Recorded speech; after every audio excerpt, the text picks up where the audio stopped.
What, which, হু, হোয়ার এরা যখন কোনো একটা কমপ্লেক্স সেন্টেন্সে বসে তখন এরা রিলেটিভ প্রোনাউন হয়।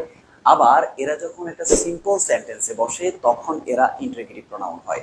আজকের ক্লাসে আমরা আলোচনা করব যে কখন রিলেটিভ প্রোনাউন ইন্টারগেটিভ প্রোনাউন হয়ে যায়। চলুন দেখে নেওয়া যাক। প্রথমে আমরা রিলেটিভ এবং ইন্টারগেটিভের ডিস্টিংগুইশ বোঝার জন্য আমরা তিনটে এক্সাম্পল সেট করলাম। প্রথম এক্সাম্পলটি হচ্ছে do you know the boy, এটা একটা clause. Is responsible for this, এটা একটা ক্লজ। এই দুইটা ক্লজকে যুক্ত করছে হু। সো এখানে হুটা মূলত দুইটা ক্লজকে রিলেট করার জন্য আসছে, সো এটা হচ্ছে রিলেটিভ প্রোনাউন। আবার সেকেন্ড ক্লজে যেহেতু দুইটা ক্লজ নেই, একটাই ক্লজ, এই হুটা দুইটা ক্লজকে রিলেট করার জন্য আসে নাই, বরং সে ইন্টারগেট করতে আসছে, সো এটা হচ্ছে ইন্টারগেটিভ প্রোনাউন। 3 নাম্বার এক্সাম্পল আমরা যেটা দেখলাম, আই নো দ্য বয়, একটা ক্লজ।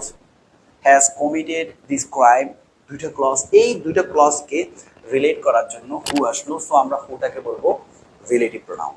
তাহলে এখান থেকে আমরা যেই সামারিতে আসতে পারি সেটা হচ্ছে, আমরা যদি খুব সিম্পল একটা ট্রিকের মাধ্যমে এটা মনে রাখতে চাই, সেটা হলো যে যখন কমপ্লেক্স সেন্টেন্সে এরা আসবে তখন এদেরকে আমরা রিলেটিভ প্রোনাউন বলবো।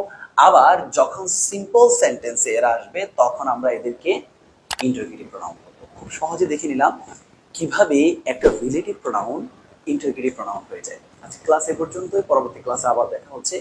ভালো থাকবেন সবাই, আল্লাহ হাফেজ, আসসালামু আলাইকুম।